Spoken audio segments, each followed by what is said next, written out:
Hello and welcome to the discussion for the end of the Aegon series. So, we're going to first of all talk about what the new series that will be taking over from this series will be. There are a couple of different options, so I'm going to put a poll underneath the video, just getting that out there at the start so that you know it's there. And we will discuss what happened at the end of the Aegon series at the end of this episode. So, first things first, what are we going to play like in a new series? Because we are playing a new series. Well, we have a couple of different suggestions from commenters, so I'm going to go over some of the ones that I quite liked. There was a suggestion that we play as a small house or a custom house again, like we did in the Fuzzaway series. However, the Fuzzaway series seems to not be ending. Like, it always seems close to the end, but I would be wanting to start another small house series after the end of that one. So that's why I'm not going to look at those suggestions right now, just because I don't want to do the same thing. However, I would be open to doing another series like that if we were playing as, say, the Ironborn, which was one of the suggestions. Like, we play as a small person in the Iron Isles and try and, you know, get ourselves up to power, get some independence, try and follow the Ironborn traditions, that sort of thing. It'd be pretty cool. I like that idea because it involves a lot of different stuff. Like, the Reach is, like, well, we're currently in the Fuzzaway series, there's a lot of kind of slow, you know, working our way through, getting alliances. Ironborn, I imagine, would be a lot more raiding and conquesting and war and that sort of stuff. So I think that could be pretty cool. Another suggestion I got is that we play as someone in the North, which could be interesting. I don't know if the North has any different events, but I don't know, we could try playing as somebody there. Another suggestion was that we play as Jon Snow in the, well, obviously in the only timeline that he's in that scenario. And that's interesting because you can actually play as the Night's Watch, and there's a lot of different events for them, and he has his own event lines, and that could be pretty cool. Another one is that we maybe play as a Baratheon, like maybe Renly Baratheon in one of the later starts, and try and, you know, try and play a different side to the, what's it called? War of Five Kings?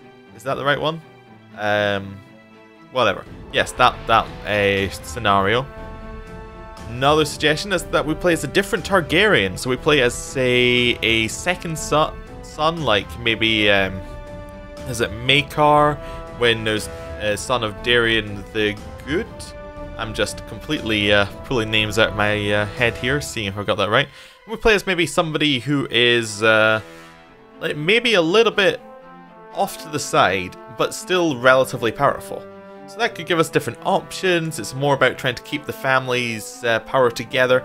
It's more trying to herd the AI kind of thing. Like, instead of just kind of playing, say in the Fuzzaway series, we play very passively. We let the AI kind of work its way out. In this kind of series that I would be imagining there, we'd be actively trying to keep certain houses in power, which could be quite interesting. See if we could manage that.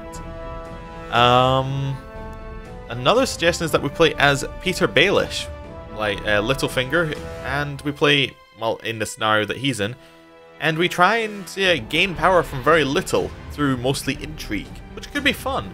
But I don't know. I do quite like playing in the earlier starts now, actually, because it allows you to see a different timeline, see what Westeros would look like if it was, say, you get to the point where the kind of the show starts, and then you can see kind of what the differences are and what the similarities are. Anyway, so that's that kind of discussion. You can look in the straw poll below, and it should have you know, options. Say what you like, say what you don't like, comment. If you have a great idea that's just been sitting in the back of your head, say it, and if I like it, we might do that one instead. I don't know. Anyway, yes, also the straw poll is not a direct what we are going to play. Like, if something wins it and but only by a very small margin, might choose the thing that comes second if I like it more. I don't know. I'm just really throwing it out there to see what people are interested in general.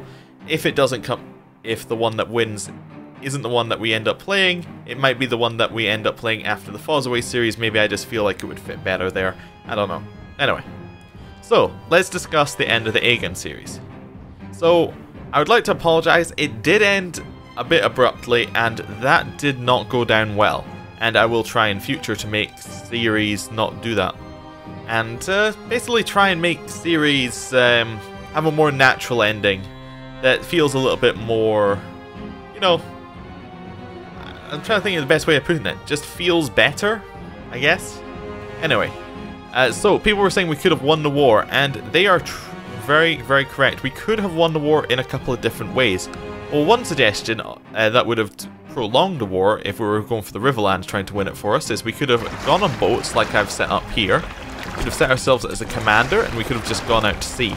That would have allowed us to survive the end of the... that would have allowed us to survive for as long as we wanted to because there is no naval combat. However, that felt a little bit gamey and that didn't feel quite right. Another one was, why didn't you raise your troops and fight? Oh, well, that was just partially not noticing that they had an army right on top of us, so I didn't realize we had to do it right that very second. Also, raising our troops wouldn't have necessarily helped because that would have given us extra chances to die to Dragonfire. And we only actually had around, what was that, about 5,000 troops? So dragons wouldn't have done anything. Basically, the only army in the entirety of the Seven Kingdoms that could actually fight them were the Riverlands army, because they had a dragon at their head. There was one suggestion that would absolutely have won the war, however. Well, it wasn't a suggestion, nobody made it, but I thought of this. What we could have done is we were already trying to kill her. What we should have done is we should have called for a faceless man, and that would have ended the war instantly, and we would have won the war because, well, basically, it's an insta-kill. It does cost a lot of money. I think it's like 2,000 gold. We could check. Let's go and do that there. Is it instantly? Get the pop-up? Soon they will reply. We'll just speed it forward till we get an actual pop-up about it.